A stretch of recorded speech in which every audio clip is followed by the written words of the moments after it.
Nabanggit natin na karamihan sa kanila uto-uto. Eh, magtataka pa ba kayo? Eh, kung ang promotor, eh, ganito, hmm? Oh, eto eto eto bukod sa sinasabi ng mga, karamihan ng hindi ko sa gagamitin yung mabuong Pilipinas o mamamayang Pilipino. Ano po, karamihan na lang ng Pilipino, 'no?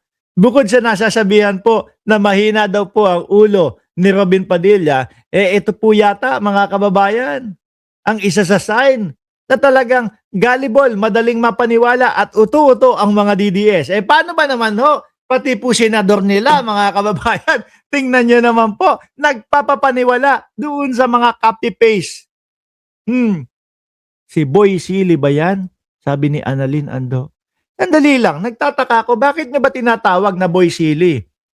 Si Robin Padilla. No? Mahilig ba sa maanghang si Robin Padilla? Kaya niyo tinatawag na Boy Silly? Kasi napapansin ko, lagi ganyan yung mga comment ninyo. Pagka Robin Padilla ang pinag-uusapan natin, Boy Silly, Boy Silly. Oh, sabi, ano dahilan? Sige, comment nyo dyan, babasahin ko, ha? Nag-post si Robin Padilla, mga kababayan, no? Alam niyo yung laging, yung mga laging copy-paste. Sabi ni founder ng Cereza Post, maliit daw ang uten nino. Paano niyo naman nalaman? Oh, si Mabel Quinjo din, maliit din. Oh, liit sile, sabi ni Ma'am Marge.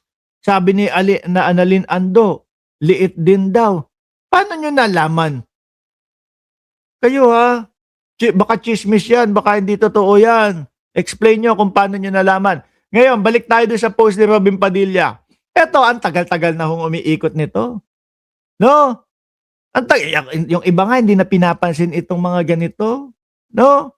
Yung mga copy-paste na kesyo makukuha yung kung ano-ano mo, whatever. O eto, Robin Padilla, Facebook Meta is now a public entity. Tingnan niya natin kung nakapost pa ito. Kasi nakikita ko yung mga kaibigan kong mga vlogger eh. No? Nakikita ko yung mga kaibigan kong vlogger, nagtatawa, pinagtatawanan. Si Robin Hood Padilla. Nasaan ba yon? Ito po ay 2024. Sinulatan po natin ang mga ahensya 2025.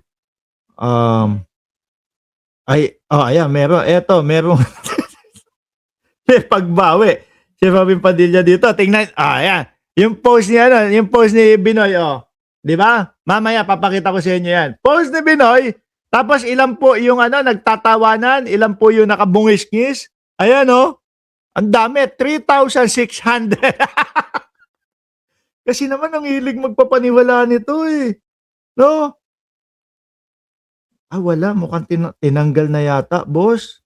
O, hindi ko na makita, yung unang post niya. Di ba?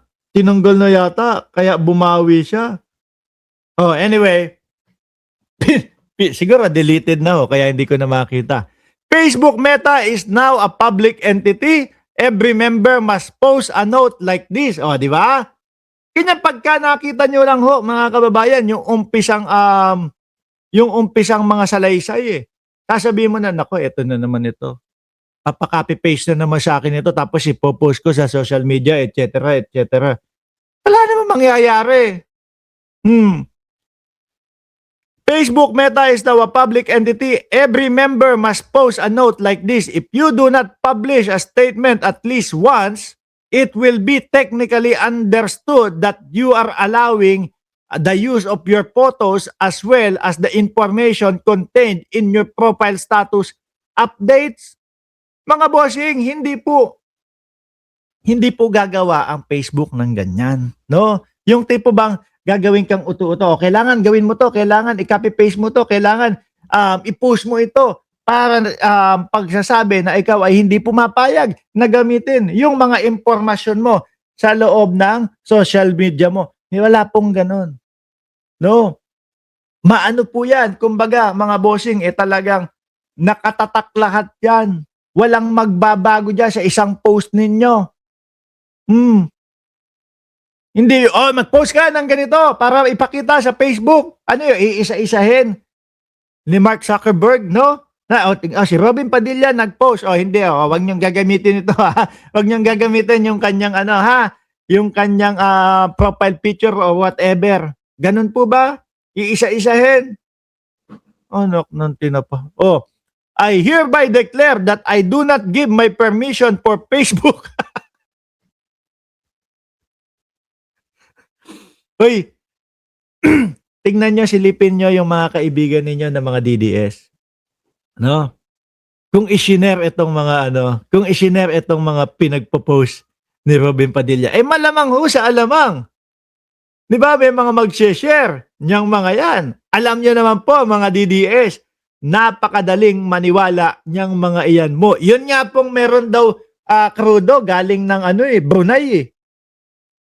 Na ang Davao lang daw po ang pinagbilhan naniwala agad. Nakakalungkot isipin, mga bossing. No, ayoko na lang po magsalita. Pero ang daming naniniwala. Minsan tinanong pa ako personal sabi ayoko na lang po magbanggit ng whatever, no?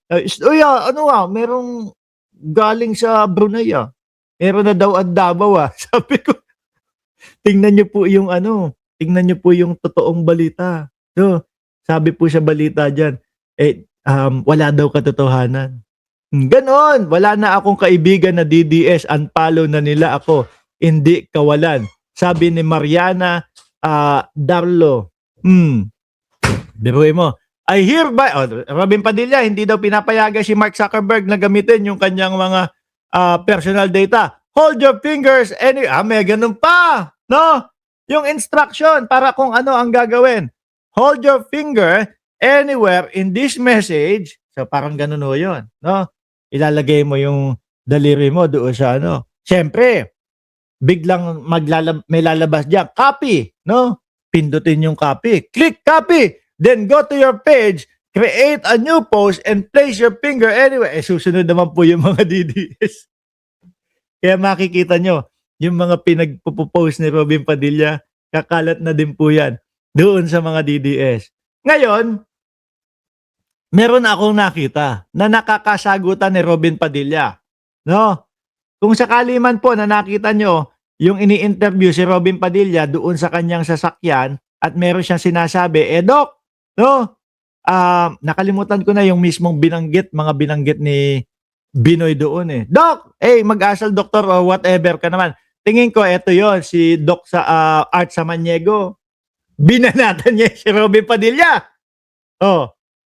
Ano daw sabi? Yung mga nag-share nito, which is yung post ni Robin Padilla, no? Yung mga nag-share nito, malamang na-scam na or next victim ng mga scammer. Bakit daw? Simple lang. Dahil po sa mga pagiging utu-utu nila. Yung mga ganyang bagay, ang dali nilang pinapaniwalaan po, mga kababayan. Di ba? Biruin mo, senador pa. Senador pa ho natin yan, mga bossing. Partida po, senador pa ho yan, mga boss. Tapos ganyan, madaling mapaniwala. Binura na ata ni Robin Padilla. Kasi hindi ko na din ho makita. Ang nakita ko na lang po, mga bossing, sa kanyang post, eto na, pamatay sunog na. I hereby declare that I do not give my permission for Facebook or Meta to use any of my personal data. Mag-trending ka sa panlalait kapag ka pinakalat ito. Ayun, ano po yung ayan yan, Ano po ang naging reaksyon nung mga nakakita nung bagong post ni Robin Padilla? Nagtawanan na lang po. Nagtawanan na, magaling no? Ibang klase ho yung pagiging uto-uto, mga kababayan. Idol ko yan si Robin Padilla sa pag-arte, sa pagiging ta-artist. Pero sa pagkasenador, sorry, hindi ho. No? Hindi ho. No, wala akong nakikitang ganda o dulot ng isang Robin Padilla. Kaya yung sinabi ni Mariel na, ano daw sabi ni Mariel noon? Hindi deserve ng mga Pilipino o hindi kanila deserve si Robin Padilla. tama po kayo. Sana po ay wag nang magbago ang inyong isip, no, na hindi na tatakbo sa susunod na eleksyon. Sayang lang po ang pera ng bayan. Hmm. Parang Bato de la Rosa. Ngayon, walang napapala ang mamamayang Pilipino. Sayang ang pera ng bayan. Di ba? Dati gustong-gusto ko yan nung dalaga pa ako. Ngayon ayoko na. Bakit kaya ayaw na ni Ma'am Neng Gigi kay Robin Padilla? Baka naman dahil nabalitaan mo yung sinasabi nila dito na na boy silly kaya umayaw ka. Nung dalaga ka pa hindi mo pa alam na ganun, no? Tapos nung nalaman mo boy silly, umayaw ka na. Ikaw talaga, ha?